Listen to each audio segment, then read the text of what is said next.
is it Saffe or Saffe? Saffe. Okay. Suicide affects family and friends everywhere. Okay. So what is Saffe about and why did you start Saffe? In July 2020, I lost my son at the age of 22 to suicide.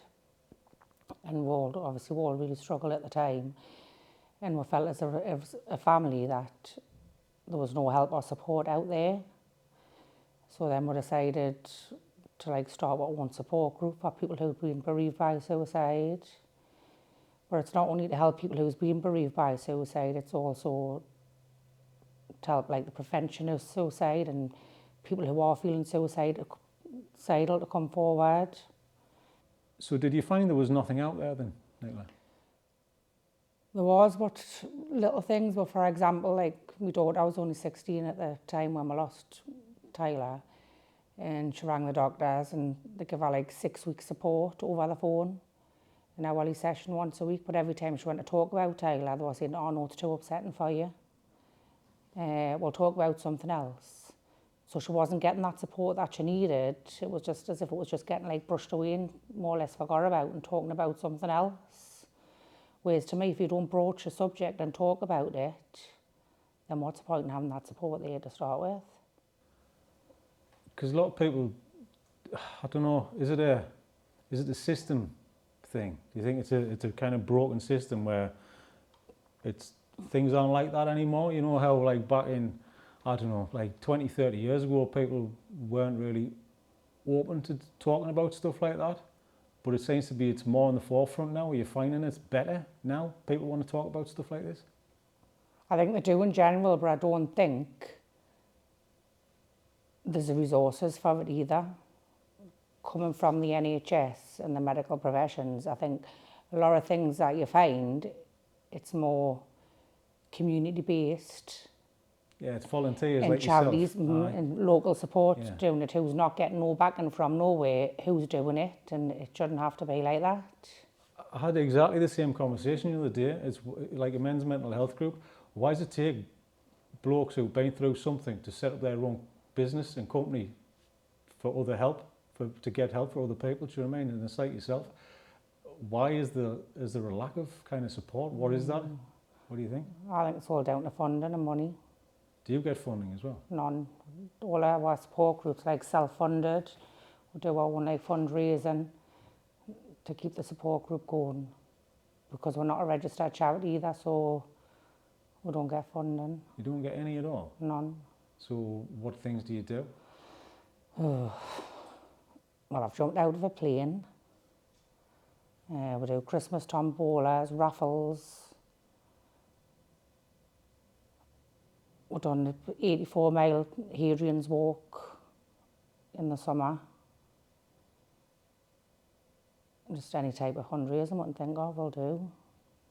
So are you just putting all of this together out of your own head? You're just kind of thinking, actually, if we do this, how are you actually reaching out to people? Is it online? Are you kind of going around with marching with buckets? Because that happens still, doesn't it? Do you know what I mean? To collect money. No, we don't really do that. It's all donations or sponsor forms and GoFundMe stuff. Raffles. Have I had a GoFundMe? I think somebody did put a GoFundMe page on for the Hadrian's Wall, the walk. But all the money that we bring in, that all goes back into the group. Yeah. So we'll have a coffee morning once a week. So that'll pay for the coffee mornings. And then once a month we'll do a nightly session. So we'll do arts and crafts or wreath making, or we'll get somebody in to do something. Or afternoon tea, we'll go to a concert. It's a lot of time though. It's a lot of your time given up to do that kind of stuff. So, I mean, obviously if you had more money and resources, then you could put more time into it, couldn't you? Oh yeah, definitely, but just people say, why don't you turn it into a registered charity Saffe? But then I think if I do that, to me, it goes too businessified for us and it takes it away for where I set the group up for. I don't want to go massive, it's just a little community support group. Yeah, keep it local so it's for the right people. Yeah, I just... Do you think if it gets too big that it'll get It'll take it away from why I started it. like out of your control as well, because do you Well, feel not like even that? so much out of my control. I just, like when Tyler first died, I done some, I don't know if it was a news channel or somebody got in touch with us at the time. There was that much going on, I can't even think. It was when I first started Saffe, and then another registered suicide support group got in touch with us and said, do you not want to run a group for us? And I said, well, what like happens there? And they said, oh, well, obviously you run the group, but it'll not be safe. You'll run it in like our name because we haven't got one of them in your area. So I said, well, what happens about the fundraising and stuff? And they said, oh, well, that'll all go into that registered charities pot. And I thought, no, because then you're restricting me what I can do with a group. Whereas at the minute, all the funds go back into the group and we do things with it. Whereas I'd have to get permission off them.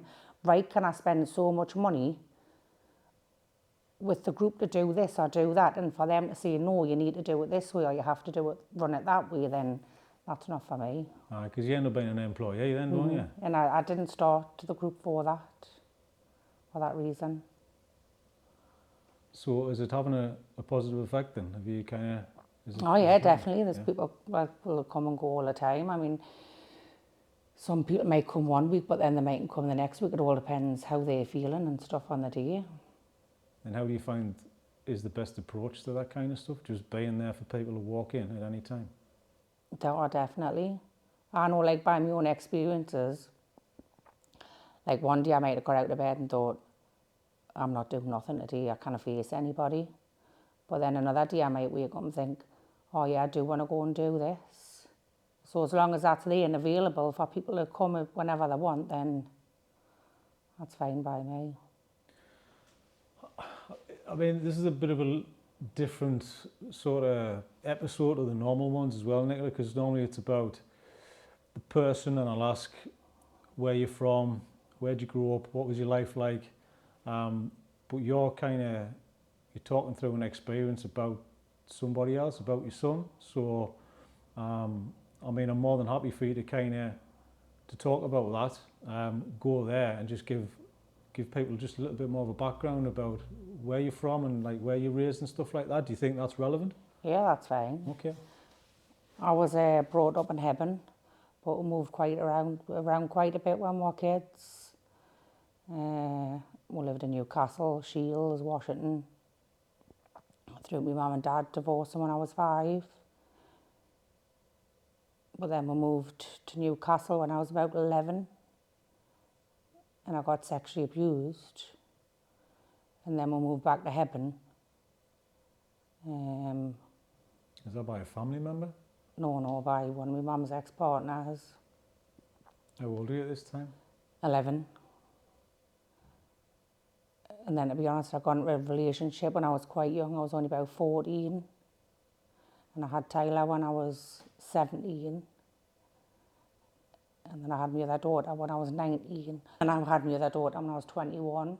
So you're kind of young parent there, Nicola. You kind of... I've been through every aspect of life. Like, I was sexually abused when I was a child. And when my daughter was 13, she got sexually abused. And I felt it's just like history repeating itself.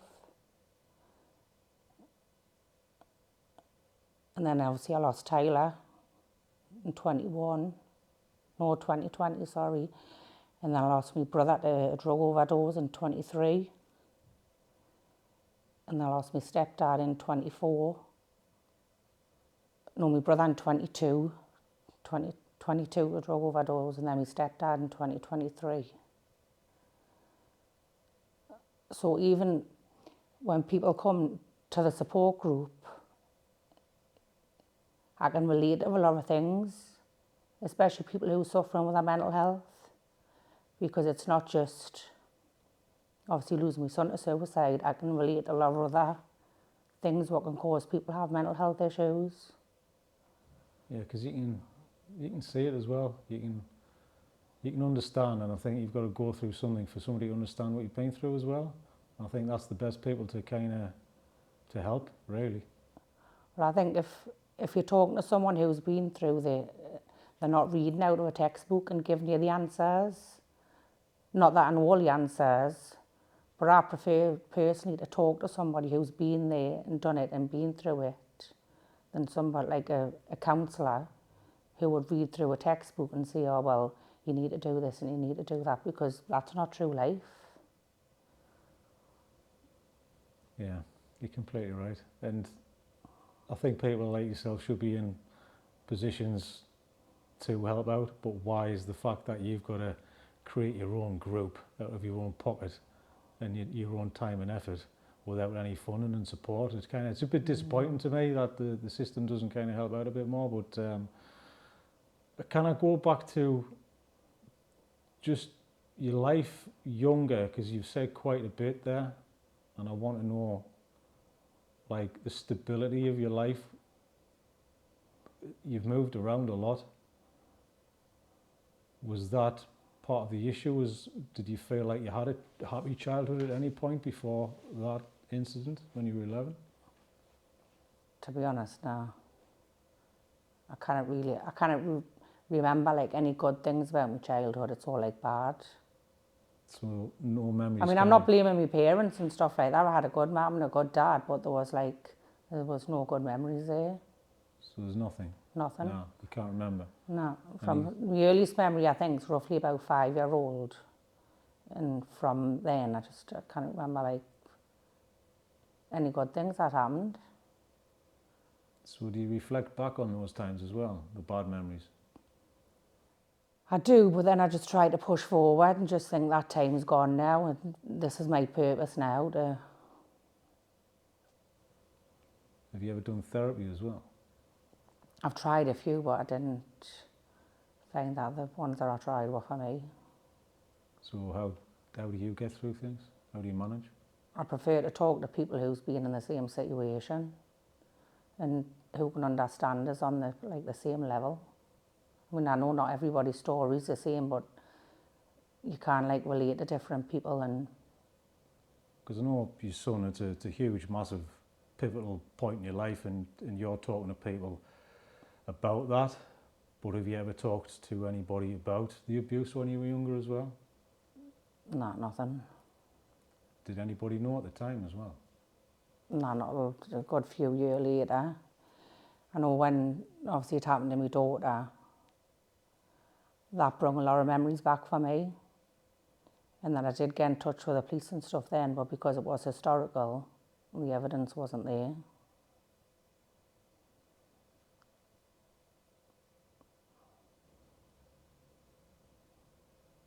So, being pregnant at the age of 17, did you was a relationship did you find it was an attention thing, or you wanted just to kind of have your own relationship? No, I think it was just something for me.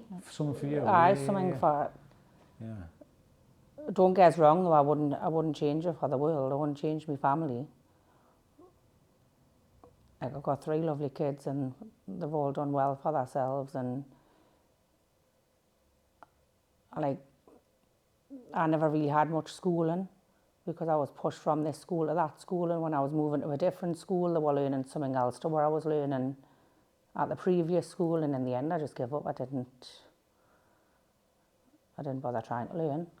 So everything's out of your control. But then when I had my kids and then them got older, I always said I would never let them change schools and push them to try and get the best out of them. That's the wrong word, not to get the best out of them, but for them to use their full potential. Is that always at the forefront of your mind? Yeah, you kind of want them not to have a life that you've had? Yeah, I just want the best that I can for them. So how do you cope at 17? Were you by yourself? Did you have any family to kind of rely on with a child at 17? Yeah, I had my family to rely on, but I still got my own house and I still went to work full time.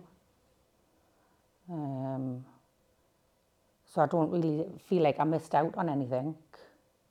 I mean, by the time I was 23, I had 3 kids, but I still had a full-time job. I bought my own house. I always had a new car. I just pushed on. Well, do you find what you've been through has kind of created who you are, as in you just do things and you get things done. Yeah. And obviously that kind of relates to why you don't want to give things away and you don't want to work for somebody and you don't want anyone else to have something that you believe in. And is it safe that kind of really sort of is giving you, I don't know, it's hard to say. Safe's given me a purpose to keep going. I was going to say a purpose. Because I'm helping other people. Yeah, but it's hard because you had a purpose before as well, so I didn't want to say that, do you know what I mean? I don't want to kind of put words in your mouth, but this is like another purpose. But do you ever feel like, why the hell me? Oh, all the time. All the time. People used to say, when things used to happen in my life, Nicola, can it get any worse? And that's the worst thing I hate for people to say it was now, because every time somebody said was, Nicola, can it get any worse? Something else always happened. Do you feel there's a fear of something else happening all the time or not? Personally, to me, Aye. I'm always on edge thinking what's going to happen. I'm always waiting for that thing to happen. Yeah, because that's how it's always been in my life. Yeah, because you got. I've never known any different. Because you got past evidence to prove it, haven't you? Do you know what I mean? Because if that's what your life's been like, then it must be hard. I mean, do you find yourself you kind of keep busy to sort of don't think about stuff like that as well? Probably, yeah. You're probably right. But do you think like addressing other issues will help out, or are you just like, I don't need to, I'll just do this? I think one of the worst things that's happened to us in my life is losing Tyler. So I think that's like buried everything else. Almost like a tally chart, like this is Yeah, number one, can't it get any worse than that? So can we, I mean, to be honest, Nick, I could talk to you about your own life for another 2 hours, about going into the details about it. But I really do want to talk about Tyler and the issues around suicide as well. What was Tyler like as a kid? He was a class clown. That's all the teachers ever used to say it was. He was a lovely kid. He was always outgoing and he loved his sports. He had a heart of gold. To me, Tyler was too sensitive. He used to take on everybody else's problems. Did he try and fix problems? He was just there for everybody, all his friends and stuff. Like when he died, they were like that, oh, he done this for me and he done that for me. And I'm so sorry we couldn't have been there for him at his time. But he did go for help. 3 weeks before he died, he was getting ready for work. And he said he couldn't find his car keys, and I'll regret these words to the day I die. And I said to him, you're useless, you're always losing something. And he turned around and said to us, I'm sorry. No, I'm useless. He said, I tried to hang myself last week. He said, and that didn't even work because the belt snapped. And then my stomach just dropped. So we sat and talked and we got an appointment at the doctor's and stuff, and they gave him antidepressants. And then 3 weeks later, my daughter got a message on her phone saying, tell Mum and Dad I'm sorry, but I really cannot live this life anymore. So we rang the police and the police went out looking for him. And they found him the early hours of the morning, took him to hospital, where obviously it was COVID at the time. So the police rang and says, look, we found him, but we think you need to come down to the hospital to see him. So I says, well, will allow us because obviously it's COVID. And the police officer says, oh, I don't know, well, I'll find out, I'll ring you back. So the police officer rang us back and he says, no, sorry, you can't come down. So I rang the hospital and I said, look, this is the situation with him. I told them the conversation 3 weeks before what we'd had about his previous attempt, and the words I got off the nurse at the hospital was, well, at the end of the day, he's an adult. I says, yeah, but he's my vulnerable adult. He's still my being. So then about an hour later, he rang us and says, oh, can you come down and pick us up? So I went and picked him up. And then 3 weeks later, 3 weeks after that, he had to go to London to work because he was an electrician. And he used to ring us every day when he was at work at 10 o'clock in the morning on his break, and then on the night time when he'd finished. And on the Monday, he rang us on the Monday morning and he said, oh, I'm going out with the lads tonight. I said, watch what you're doing, be careful. And then I tried to ring him he didn't ring us on the Tuesday morning. So I rang him, no answer. I tried all day, and then on the Tuesday night time, I rang my husband and I said, you need to ring the Baines boss. I said, I can't get in touch with him all day. I had this gut feeling. And he says, he's probably been out last night, man, and I'm not ringing his boss because if he hasn't gone into work, that he'll get him into trouble. And I said, I'll tell you something. I said, the Baines not coming home. I says, I've got this feeling in my stomach, he's not coming home. So then, still no, couldn't get in touch with him on the Tuesday. Then the Wednesday come. So I rang my husband again. I said, you really need to ring his boss now. I said, I still can't get in touch with him. So he said, right, when I finish work, I'll ring his boss. So on the tea time, he'd rang like Tyler's boss. And his boss said, I'll have to ring you back. And then within about 10 minutes, the police were walking up my door. And the first thing I remember saying is, I told you he wasn't coming home. I knew it was for him. But I did, obviously, when we had the inquest and stuff and I got all the paperwork through, there was a lot of things that was wrong in the reports from the NHS and stuff when they took him back to the hospital. Like 3 weeks prior when the coroner was investigating. So I took it up with the ombudsman, like after the inquest and stuff. It took us 2 years, obviously, to fight for what was wrong, and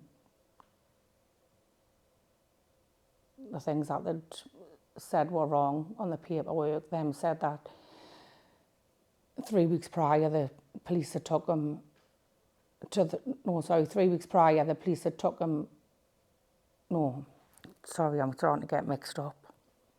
3 weeks prior, when the police had took him to hospital, the NHS had wrote on the form to the inquest that a friend had taken him to hospital with an eye injury. And obviously it wasn't, it was a police for his mental health because they'd been looking for him during the night. Well, there was little things in the paperwork, like obviously what the nurse said was on the phone when I rang the hospital. Tyler had ticked the form to see that them could disclose information with me. But then they told the coroner that they hadn't. But then when the ombudsman started looking into it and got all the paperwork back, that's when them got the right paperwork to say that he had said that they could disclose stuff to me. So now they've changed it so carers can get more input into people with mental health. And if I hadn't thought that for 2 years after Tyler dying, then that wouldn't have come about.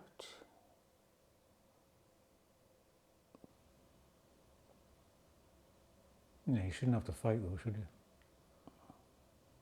You shouldn't have to go through all of that. But I didn't want it to be happening to somebody else either.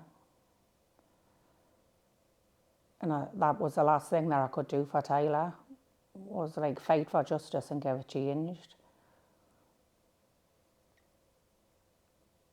But then when that was over after the 2 year fighting for them, I felt like I had no purpose again and I had nothing to do because that was finished and I couldn't keep going. But then obviously I've got the support group.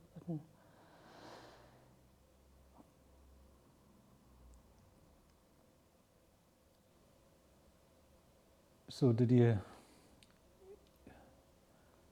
from that time that he told you that the belt had snapped, was there any inkling at all? None. Did you have any idea?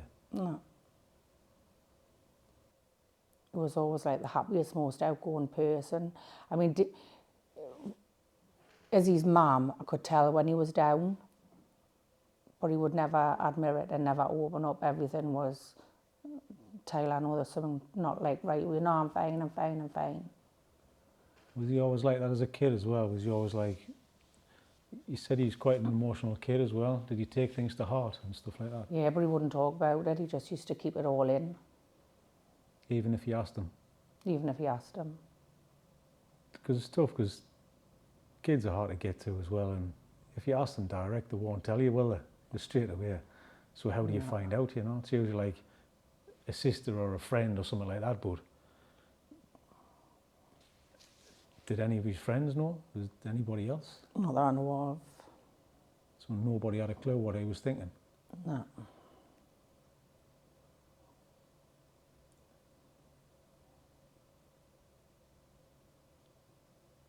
When do you think it started for him? Do you think it's always been in his head or not? He was always sensitive from him being a kid, but apparently a few months beforehand in like lockdown, he was going out with one of his school friends, but this didn't like come about till after Tyler died. When they'd been out on the bike ride, they were down at the river on the Tyne, and he'd said to his friend, what way would you prefer to die? And his mate said, oh, short man, what are you talking about that for? And he was like, apparently I was like, well, I wouldn't like to drown. He said, I don't know, I don't know how I want to die.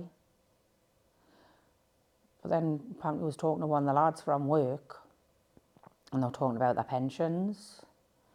And Tyler turned around and says, well, I'll not be here to catch my pension, so I'm not bothered about that. But it wasn't like a conversation where you would have thought, like, why won't you be here when you to cash your pension and stuff? And if somebody had just asked that question and said to him, are you suicidal? Are you feeling suicidal? Do you want to take your own life? Then they might got a totally different response. Because that's a question that a lot of people will not ask somebody either. Because you don't want to pry, do you? And I think... But just for that one question, yeah, somebody might just open up and spill it all out. are you completely right? But it depends on who you're surrounded by at the time, isn't it? It's kind of... we do talk and we do throw away like just daft little words and comments here and there. And you might now know that that comment could be something underlying for somebody as well. And that's why if somebody's like talking like that, that's why you probably need to delve more into it. There might be nothing about it, but at least if you've asked that question, you've opened it up massively for that person to answer if they want to. Yeah, because if he'd said 'Cause three things to you, you'd have known, wouldn't you? If somebody said to me, are you feeling suicidal? I'd be like, probably taken back and get a shock by that question. But then I'd think, oh, well, why are you asking us that question? Them know how I feel inside. And then they might spill it that way. Just, there's no harm in asking that question. Do you ask people? Oh, all the time. Do you think you ask too much as well? Is it that as well? No, I don't think you never ask too much. Because at least you're going to get an answer, aren't you? Mm-hmm. And have people opened up to that about you as well? Some people have, some people haven't.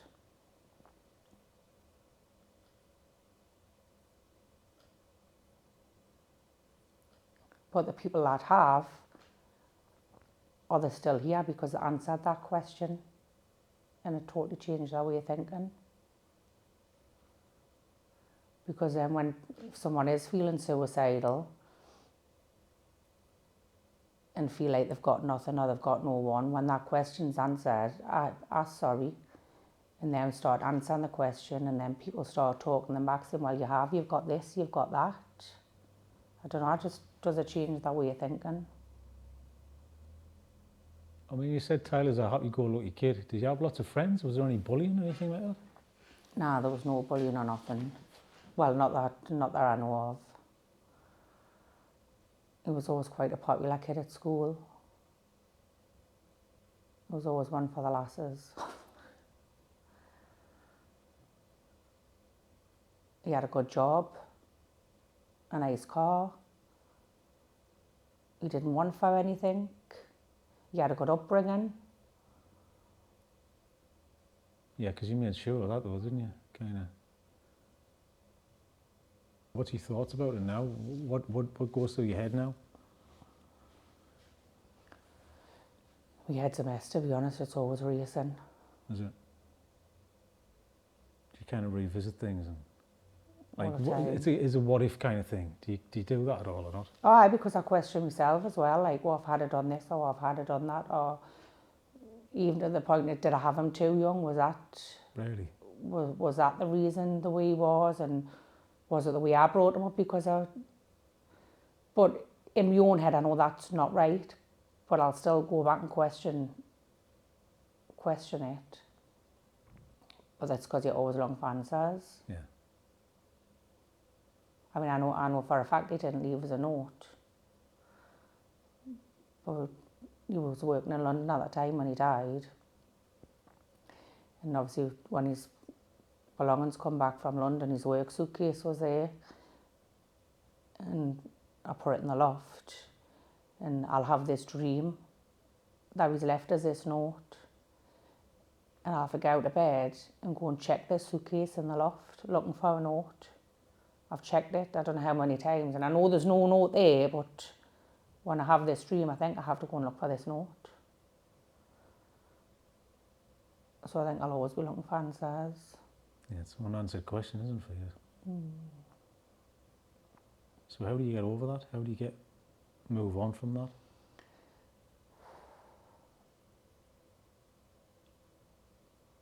I'll never ever get over it.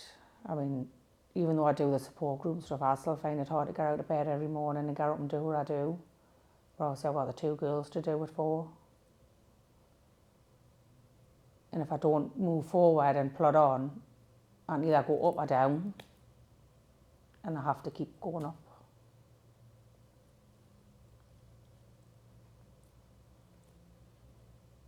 And you mentioned on our conversation off camera as well, it's that feeling when they're not here and it's the people who are left behind. Can you talk a bit about that? It's like what I said earlier, like when you hear about mental health and suicide on the radio or on the telly, and like before I lost Tyler, I used to think like, oh, what a shame. But then since it happened, it's gut-wrenching when you hear it and read about it. But it's more so now because I feel for the family and the friends and that journey that they're now going to have to go down, that nobody signed up for. And you know they're hurt and pain, what they're going to have to go through.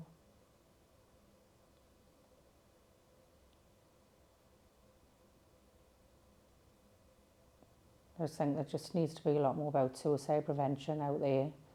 Maybe it's teaching it in schools earlier about their mental health and just openly talk about it. I said this the other day to someone, very similar conversation. How do you help somebody that you don't know needs help? Does that make sense? Because Tyler was walking around and there was no signs of it. So how can you help somebody who isn't giving that to you? Do you know what I mean? That sign to you that they need it. So in a roundabout way, I know you're going to think, you're going to go around, do you blame yourself, all this kind of stuff. But you didn't know. I know, but it's still hard because then from a mother's point of view, or even if you talk like from a friend's, and I feel like I should have known,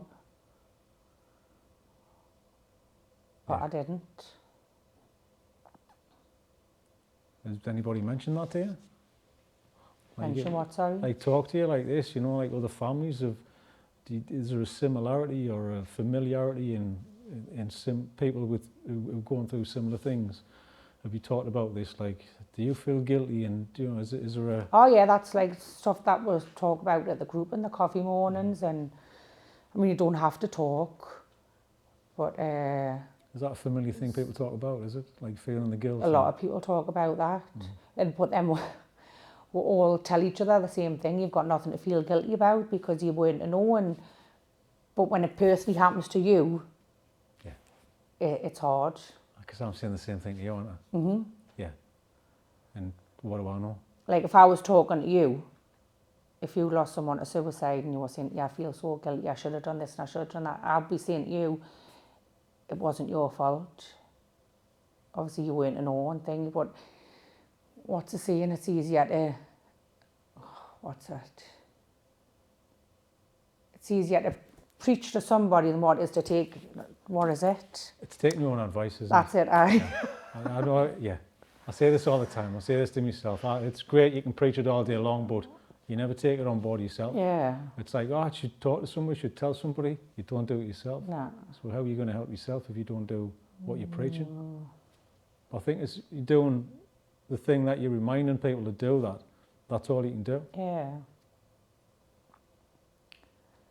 But then I have to tell myself as well that I have to respect Tyler's wishes. How so? And if that's what he's wanted, then like, if he's wanted to take his own life, then I have to respect his wishes, and I'll just try and go on to help people not to take their own life. That's probably one of the hardest acceptances ever. I have to though. I have to respect what he's done.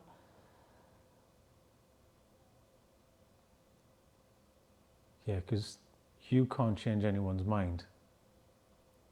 They have to want to change their own mind. Definitely.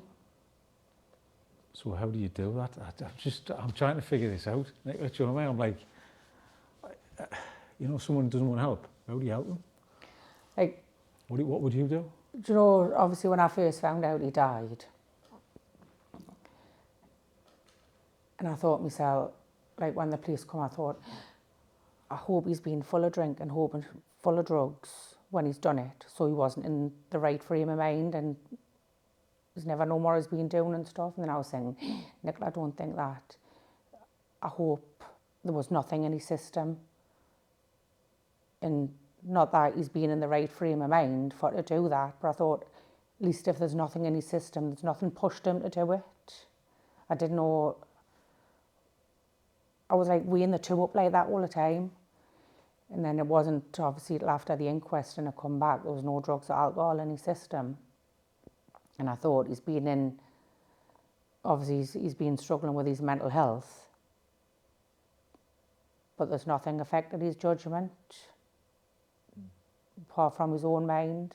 And that's when I thought to myself, if that's what he's really wanted, then you have to respect that.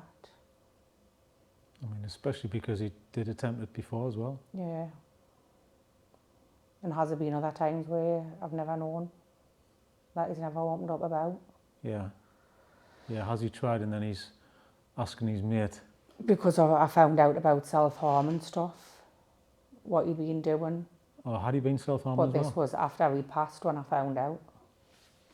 So, can you talk about that? Because a lot of people have self-harmed that I've interviewed as well. Someone the other day had done it for, he's in his 30s, he'd done it since he was 10, until last year. See, I don't know how long it went on for with Tyler. It wasn't until we had the inquest that I found out about it. And what did they tell you? Because obviously the coroner found the scarring on his body. Was it out of sight of what you would have seen I wouldn't anyway? have seen it. Yeah, so it was a hidden kind of... Yeah. Yeah. What you said, obviously the self-harm had gone on for numerous years by the scarring. So he's already been trying to do something and trying to get some relief for years.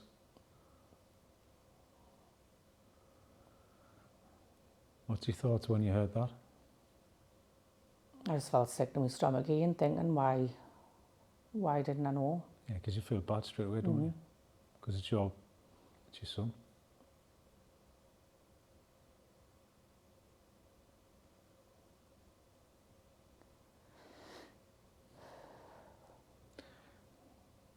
Looking at it from a different point of view as well, Nicola, you can certainly give a lot of advice to other people to see some signs.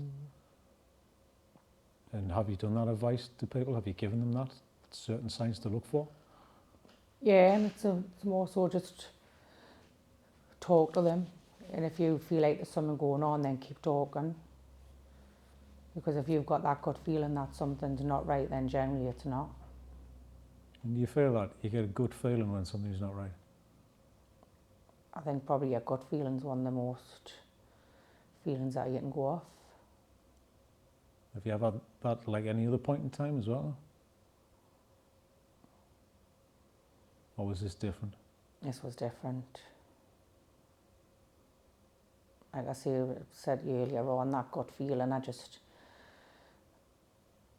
don't know if it was mother's intuition or what, but I just had that gut feeling. I knew he wasn't coming home. Smart. As soon as I couldn't get in touch with him.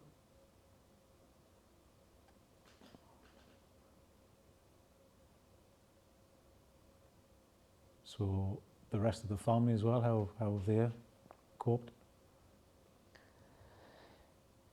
We don't really talk, to be honest, as a family. I think it's because everybody's frightened in case they upset somebody else. Like my daughters will not talk to me, and if I talk to them, they tell us I'm fine. I think, here we go again, I've been there, I've done this, I know you're not fine, but then I think they're frightened to talk to me in case they upset me. Yeah, but what you do knows that you can talk about it though. Oh, I think now with the group and stuff, they've come to know that they can open up more. Because sometimes my daughters come to the coffee morning and they're hearing like from other people's perspective. Because if I talk to somebody who's lost their son, I can like really relate to them. Or not even their son, their daughter, like they've lost a child. Whereas everybody in the family has had a different relationship with Tyler. So the feelings I have of losing Tyler, it'll be totally different to what his sisters has got and what his dad's got. So that's what's good about the support group as well, because like people can relate to people. Like if there's two people here that's lost their husbands or their wives or lost their kids or their siblings, because everybody's got that different relationship. I think the support groups might help people talk about it within families, because it's always hard. You tend not to spill the beans or spill your guts to people close to you because they know you, there's a history there, do you know what I mean? But sitting around with other people, that kind of might help them open up. Do you think like there's something in that, like a family coffee morning or something, do you know what I mean? Like a bereavement group or something? Yeah, I don't know. I think like with the support group as well, I think we'll do like a lot of arts and crafts and stuff. And I think that helps people like talk more. Because you're doing something. Because you're not sitting face to face, eye contact and think, oh, now there's a horrible silence. Yeah. But where you're sitting doing something and you're occupied and the conversation just seems to flow. Mm-hmm. Did you come up with that yourself by doing that? Did you just think, let's do things because I feel there's a pressure on them face to face? No, just obviously when I started the support group, when people started to come to the group, ask them what them wanted and what them would like to do, and everybody has their own input. So somebody might say, oh well, I fancy doing pebble paint. Yeah. Just something little and simple, do you know what I mean? Or somebody might say, oh, I fancy a trip here or I fancy a trip there. So everybody who comes to the group has their own input on what they want to do. Or like, they say like, suicide affects family and friends everywhere, but to me, they're like, the support group's like a second family.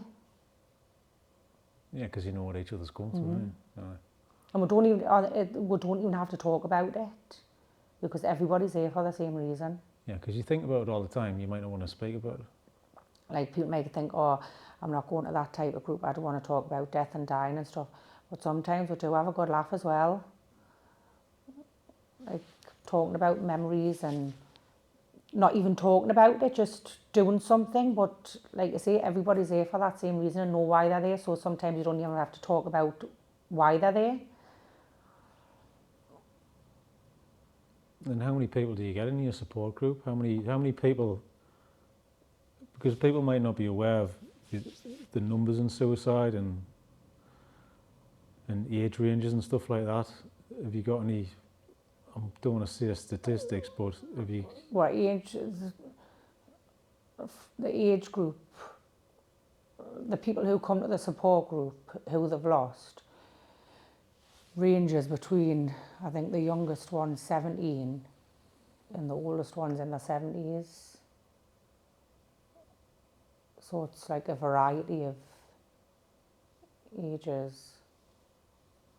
I'd say the majority of them, it's probably the range of between 17 and 34. Male or female? Both. More male, but I've got a few females. Is there any kind of similarity there of like nobody knew, or anybody see any signs, or is there a pattern with this, do you think, Nicola, or not? Society pressure? No, I wouldn't say there was a pattern.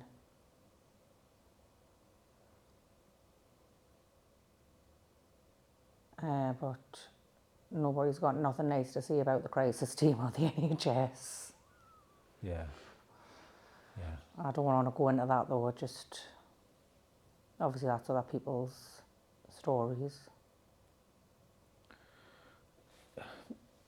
So I mean, I wanted to leave on a little bit of a positive message, and anything that you want to say that could help somebody out there. I mean, everything you said pretty much is that, but anything you want to direct to people who could be watching this? I just think if you think somebody's struggling, ask the question and ask them if they are feeling suicidal or if they have got any intentions to take their own life. I know it's not a very nice question to ask, but it's a question that has to be asked, and that just might open a whole different door for that one person to prevent them from taking their own life. And what's your plans for the future with Saffe? What do you want it to be? Where do you want to get to with it? I would be quite happy if Saffe didn't exist. Because if Saffe didn't exist and there wasn't a need for these type of support groups, then people wouldn't be taking their own life.